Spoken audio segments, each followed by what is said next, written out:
Salut les amis. Alors aujourd'hui je fais une vidéo One Piece qui sera une réponse à l'une de mes premières vidéos quand je me suis remis à faire des vidéos sur YouTube. Et si One Piece était allé trop vite. Cette vidéo avait pour leçon, enfin morale, que Luffy et ses amis faisaient face à des menaces beaucoup trop grosses pour eux. Et en ce moment, j'en ai un peu l'impression. Surtout que j'ai fait un terrible constat. Depuis que Luffy est arrivé dans le Nouveau Monde, il y a presque la majorité de ses combats, il les aurait perdus s'il avait été seul. Alors, que veux-je dire? Qu'est-ce que je veux dire par là? Odie Jones? Non.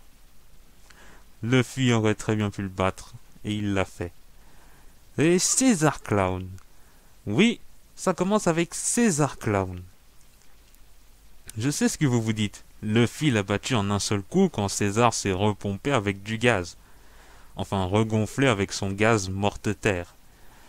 C'est vrai, Luffy n'avait pas trop de mal avec lui, mais il ne faut pas oublier que Luffy avait fini capturé par César. À cause d'une technique que César possède et qui est vraiment redoutable. Le terre sans air. César a la capacité de supprimer l'oxygène dans une zone.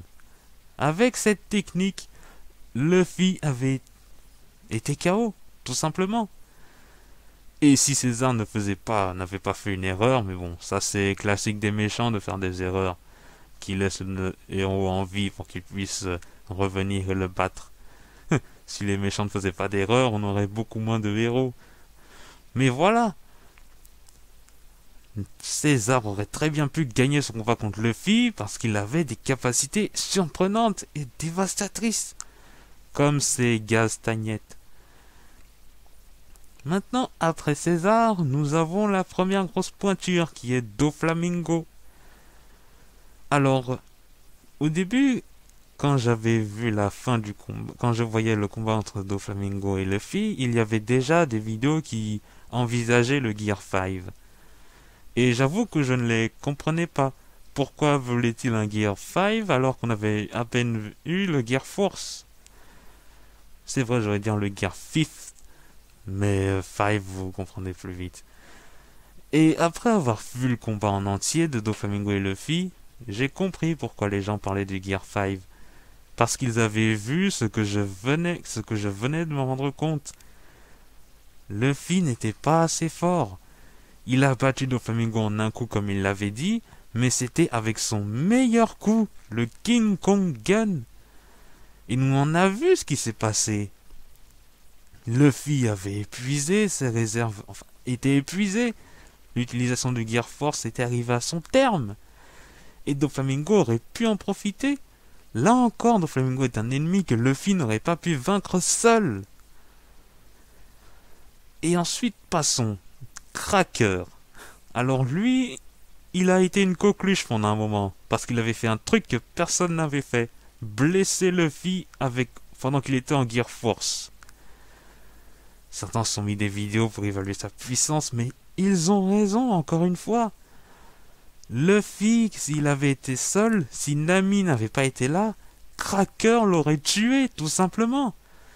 Parce que Luffy a pu le mettre en difficulté en mangeant ses biscuits, mais si Nami ne les avait pas attendris avec de la pluie, Luffy aurait encore plus de mal à les manger, et en cumuler autant dans son estomac. Et encore, ça c'est la partie où Luffy était revenu pour se battre. Mais quand Luffy avait pris son Gear Force, si Nami n'avait pas été là avec King Bomb, Luffy aurait été tué. Et ça continue avec Katakuri. La première victoire par scénario que j'ai vue dans One Piece. Ou peut-être que j'admettrai. Luffy a gagné ce combat clairement à cause de la sœur de Katakuri qui est intervenue. Si elle n'était pas intervenue, Katakuri ne se serait pas auto-mutilé et ça n'aurait pas donné un avantage à Luffy. Mais voilà, je veux dire, c'est vrai, Luffy évolue. mais il n'évolue pas assez pour ce qu'il est en train d'affronter. Là, il a déjà perdu 2 fois contre Kaido. La première, c'était carrément une fessée. Le Raimehake que Kaido lui a fait quand il était en Gear Force l'a mis out direct. Et la deuxième fois, Luffy venait de nous sortir le revêtement du film royal. Mais Kaido l'a quand même jeté, tout simplement. Luffy est face à des puissances trop grandes pour lui. Et c'était ça le... j'avais déjà fait des vidéos à ce sujet, disant que j'avais peur de me dire que est-ce que Luffy va gagner si facilement contre un empereur? Mais non. Bon, c'est parce que Oda est un génie. Il a fait en sorte que maintenant, si Kaido perd, ce sera logique un peu. Car après tout, Kaido se bat non-stop depuis qu'il est monté sur le toit. Bon, c'est vrai que non-stop, c'est pas vraiment la vérité. Car quand il est descendu pour tuer Kinemon, je devrais peut-être vous dire... attention au spoil, mais... Bon, voilà quoi. Je vais continuer à parler du manga. Alors si vous ne voulez pas être spoilé encore plus, vous pouvez arrêter la vidéo maintenant. Ah ben tiens, je vous avais déjà spoilé un truc, puisque je vous ai parlé de quand le Kaido a jeté le film fois de plus. Ma faute, je devrais dû prévenir avant. Mais reprenons. Oui, quand Kaido est parti, est descendu et qu'il avait tué Kinemon. Au passage, on peut dire qu'il s'était un petit peu reposé, mais s'il était encore en pleine action. Mais voilà! Finalement, j'avais peut-être raison, One Piece est peut-être allé trop vite. Car maintenant, bon, c'est vrai qu'on peut difficilement faire pire de ce qu'ils sont en train d'affronter en ce moment. Et peut-être qu'après l'arc Pays de Roi, il y aura une petite ellipse. Car après tout, Luffy et ses amis doivent encore grandir, s'améliorer.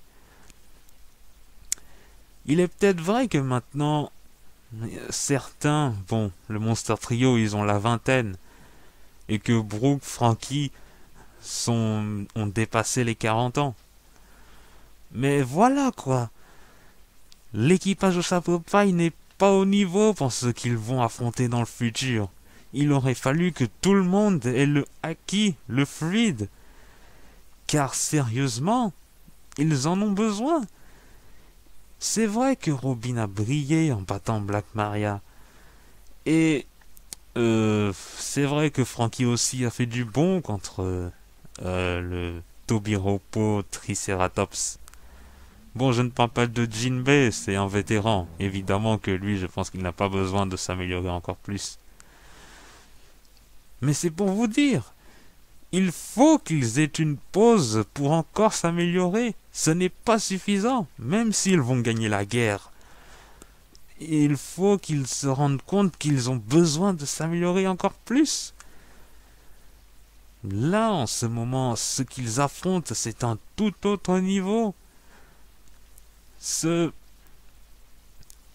Kaido et Big Mom. D'ailleurs, je vois mal Big Mom perdre contre Kid et Law. Parce que, soyons sérieux, Kid et Law ont peut-être des capacités, mais c'est Big Mom en face d'eux. Une Kaido féminin, on peut dire. Mais voilà, ils affrontent de véritables monstres. Des monstres beaucoup trop puissants pour eux. Bien évidemment, c'est une inquiétude que je pense d'autres ont eu avant moi. Et nous verrons à l'avenir comment est-ce que ça pourrait se dérouler. Comment est-ce qu'ils pourront faire pour augmenter de niveau.